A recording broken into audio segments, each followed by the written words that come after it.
I know this doesn't matter to you, but we are putting our great coal miners back to work.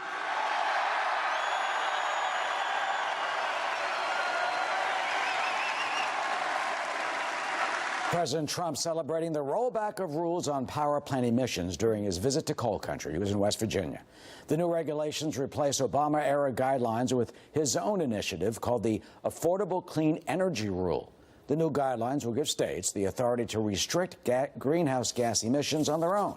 Arkansas Attorney General Leslie Rutledge joins us now with reaction to the new rules. Mr. Attorney General, welcome. What do they mean, these new rules, for your state? Well, thank you. As the Attorney General, someone who challenged the former administration's Clean Power Plan, which would have skyrocketed energy cost and electric cost for all Arkansans and Americans, I was so pleased that not only did the U.S. Supreme Court put an unprecedented stay on the Clean Power Plan, but now President Trump and this administration and Acting Administrator Wheeler have put forth the Affordable Clean Energy Rule.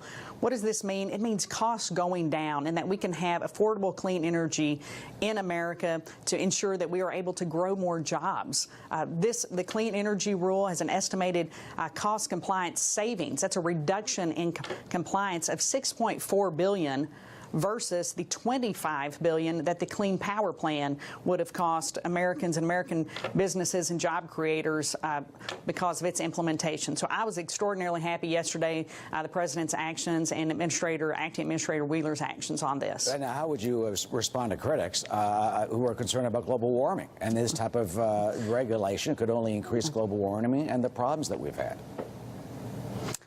Well, the critics and others need to look strictly to the numbers and the facts that the United States sets the gold standard, really, when it comes to protecting the environment.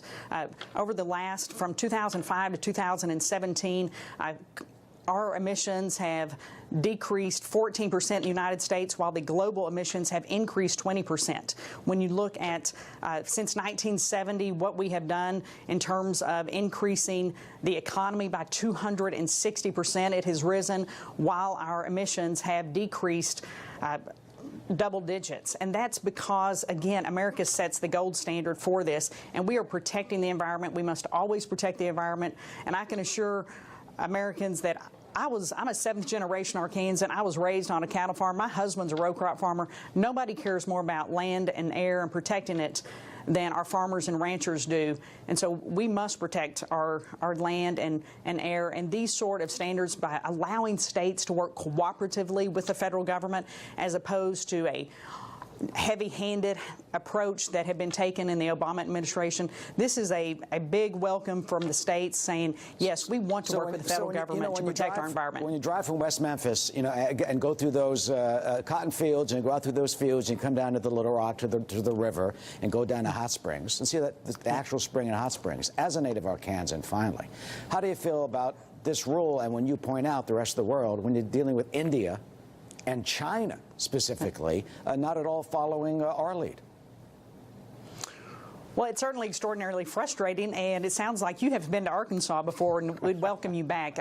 Our farm is actually just outside of West Memphis in Crittenden County, and we have soybeans and corn, and making that drive from East Arkansas across our beautiful state, what I tell the critics is we need to ask and demand that these other countries are held to the same standards that we hold the United States, because, again, we set the gold standard in protecting the environment. What they are doing in these other countries are not protecting the environment, and we must, do our part to ensure that farmers, ranchers, have the ability to compete globally in other areas, not just farmers and ranchers and agriculture, but also our manufacturing to compete globally while not stifling cost. We want to stifle cost. Let me correct myself. I'm not stifling production. Sure. Well, Attorney General Leslie Rutledge, thank you. And we'll see how the rules roll out for your state and the others.